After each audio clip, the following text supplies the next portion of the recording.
तुम्ही पण कामानिमित्ताने किंवा शिक्षणासाठी घरापासून लांब राहताय का? किंवा तुमचं घर तुम्ही भाड्याने दिलं असेल तर अशा रेंटने राहणाऱ्या आणि रेंट देणाऱ्या दोघांसाठी देखील अत्यंत महत्त्वाची बातमी आहे। मुंबई, नवी मुंबई आणि पुण्यात मोठ्या प्रमाणात विद्यार्थी आणि कर्मचारी भाड्याने घर घेऊन राहतात। इतर शहरांमध्ये हीच परिस्थिती आहे। पण या सगळ्यांसाठी आता नवे नियम लागू करण्यात आलेत। नियमांचं उल्लंघन केल्यास कठोर कारवाई केली जाणार आहे। त्यामुळे भाड्याने राहणारे आणि भाड्याने जागा देणारे घर मालक आणि भाडेकरू या दोघांनाही हे नियम माहिती असणं आवश्यक आहे।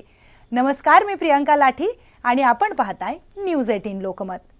देशात भाड्याने राहणाऱ्यांची संख्या वाढल्यामुळे केंद्र सरकारने भाड्याची प्रक्रिया अधिक सोपी करण्यासाठी नवीन भाडे करार नियम 2025 लागू केलाय।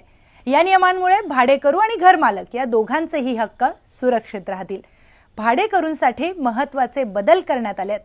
नवीन कायद्यानुसार भाड्याने घर घेणाऱ्यांसाठी काही महत्त्वाच्या नियमांचं पालन करणं बंधनकारक आहे।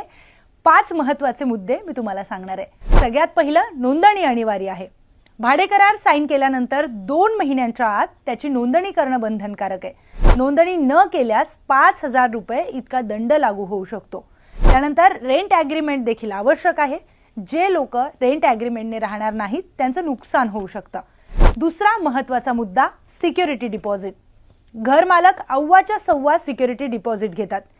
काही वेळा रेंट देण्यामध्ये टाळाटाळ किंवा उशीर झाला तर सिक्युरिटी डिपॉझिट असावं हा त्यामागचा उद्देश आहे।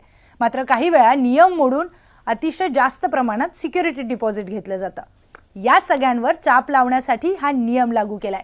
सिक्युरिटी डिपॉझिटवर मर्यादा निश्चित करण्यात आली आहे। आता घरासाठी जास्तीत जास्त 2 महिन्यांचं भाडं इतकंच सिक्युरिटी डिपॉझिट घर मालक घेऊ शकतात।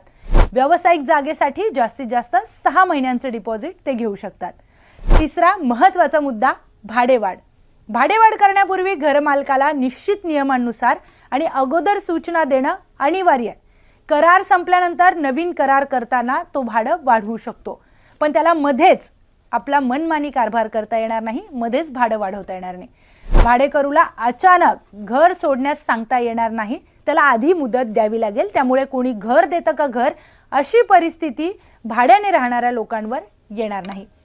चौथा महत्त्वाचा मुद्दा, वाद लवकर सोडवले जाणार।